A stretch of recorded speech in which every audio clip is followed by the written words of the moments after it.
Hi, my name is Debbie Markland, and I created this presentation for a specific preschool that I work at in Dunwoody, Georgia.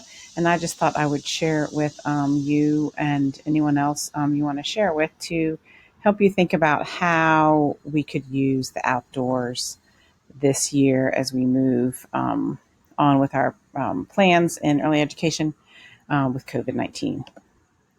Um, This was just stating that at my school there are a bunch of things in place to make the indoor air quality good, but the best air quality is to go outside. I just shared this slide because I love these are actually my children. This is my son Jake when he was little, and my daughter Emma when she was little.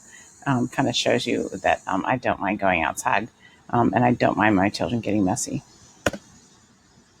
These are some more pictures of a former school I worked at, showing how much we embrace the outdoors, getting messy, learning about bugs, taking risk, being creative.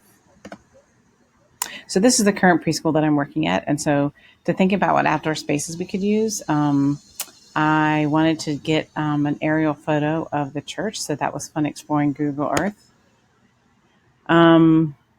Before I went in and studied the spaces, I just kind of researched a little bit about outdoor education.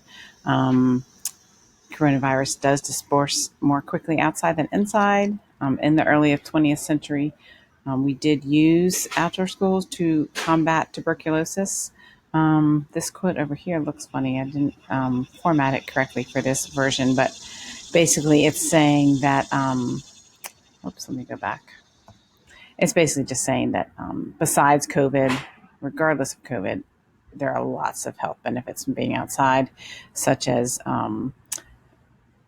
that helps brain development, creativity. The list is endless. So looking at how we can use the outdoor space, I kind of thought about using outdoor spaces in three ways: a constant assigned space, an outdoor classroom, if you will, that's always there, places to visit, and then walkabouts around campus.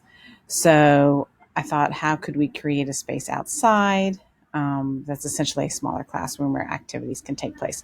And so this is just some brainstorming of how we could do that with a tent to create shade, especially for warm months, warm seasons. I would take a magnetic whiteboard with me, my laptop, carts or trays or buckets for free choice center activities. And this just kind of shows some ideas I have brainstormed to do that with. So using a wagon, I have created some tables out of pickle buckets and pallets. Definitely blankets, logs for chairs would be great, and lots of water.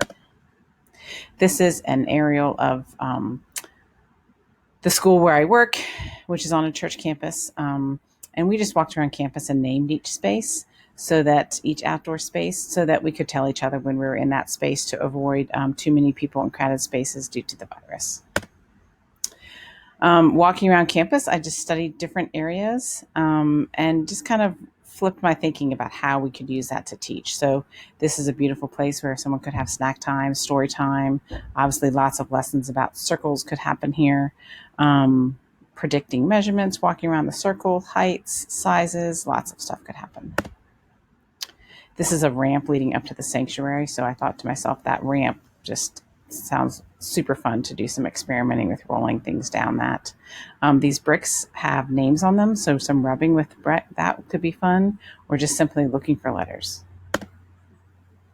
And this shadowed area just looked amazing to me. Like you could do a whole shadow study, definitely do some observational drawings. And these stairs here, I feel like could be used in lots of ways to teach.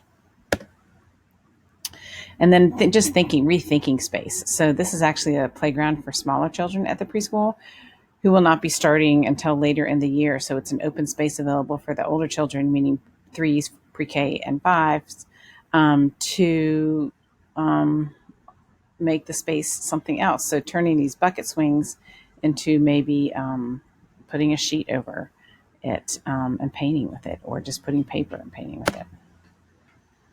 These are some things you can think about as you walk about your campus. You observe your children for what do they stop and look at. As you note that, you can turn those into more lessons. There were numerals on the parking spaces. when I was walking on campus. So I thought those could be used for lots of things. Go on a sensory walk, just listening for sounds. Look for shapes, squares, circles, a pattern walk, do a pattern as you walk around. Uh, do a pre-planned scavenger hunt to help have them look for things. I said, just kind of consider your campus as a park, essentially. There's no reason they couldn't have lunch outside or snack outside. They could do so many collections of things, collect leaves, sticks, anything else that you could later use for math or for art. Once again, take advantage to what your children stop and ooh and ah over and turn that into something further. Dig deeper into a project. Some bark rubbing, study plants, study bugs. One of the questions I knew the staff might have is, what about it? What do you do when it rains? And this is one of my favorite quotes that I enjoyed from a video I watched earlier in the spring. I have never met a child that couldn't dry out again, which is just so true. Um, and it's just fun. Former student of mine playing in the mud. What about when it's hot? So instead of going outside for a break, think about going inside for a break. I'm not saying you can't go inside, but it's certainly that to me the air is healthier outside. So why not use the healthier outside air to take your break inside when it just gets miserable and hot? But travel with water, find shade. I found this quote interesting that sweating actually boosts your immune system. So that's the benefit of getting hot, especially right now when we're all trying to boost our immune systems to stay healthy. Same thing when it's cold. Um, whoops. We tend to think about people getting more sick in the winter. It's because they're stuck inside, not because of it being cold. So bundle up, they'll have fun.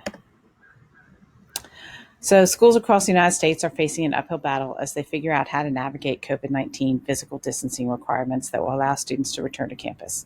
There is an urgent need to reimagine pre K through 12 schools in order to reopen safely and equitably.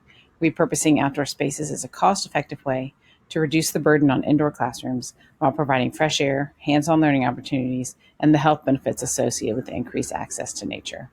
There's so much research out there happening now. This Green Schoolyards is a great organization that is really pushing the idea of just taking our classrooms outside. So hopefully this kind of got you thinking, and that you will dig deeper into using outdoor spaces. Thank you.